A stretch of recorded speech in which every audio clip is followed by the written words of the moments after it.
Hey, Dr. Romano, looks like you're finishing up a problem. What's going on here? I want to show you a new type of question that's been landing on the DAT and the OAT, where you have to understand the way the arrows move to predict the products. Let's have a look. Okay. I'm going to give you a problem. Let's name this first. This will be called, if we started from here, 1, 2, 3, 4, 4-methoxy 2-butanone.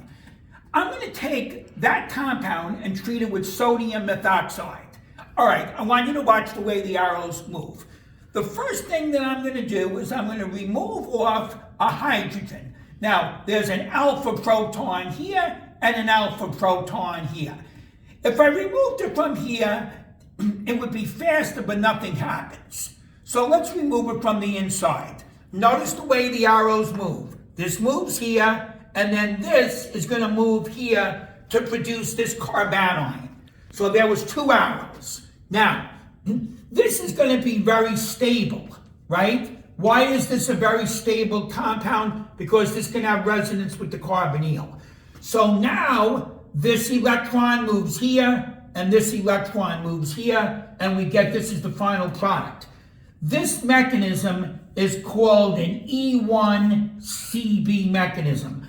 I'm not going to kill you on knowing the exact details of that, but what I want you to do is look at the arrow movements. So the question would be, how many arrows would be needed to go from here to, say, here? That I would give you this. I would say on the DAT, I would give you this whole line. And I would say how many arrows are needed to be able to hit this. So the answer would be 1, 2, 3, 4. And we would get this. And I think a good question would also be name the mechanism, and it would be an E1CB. All these questions have been in the Destroyer for years. Make sure you know the level of work that I brought you to in the Destroyer.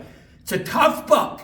Don't be sucking in on any take-home exams or any of these timed exams they try to do gimmicks on. They mean absolutely bullshit. Stick to the fundamentals. Know the material I'm showing you. You got a good chance to ace the exam. Okay, Dr. Romano, thank you for taking time out of your day. Can I bring you anything, a snack? No. Good luck to you. Bye-bye. Okay, Dr. Romano. Good day to you, sir.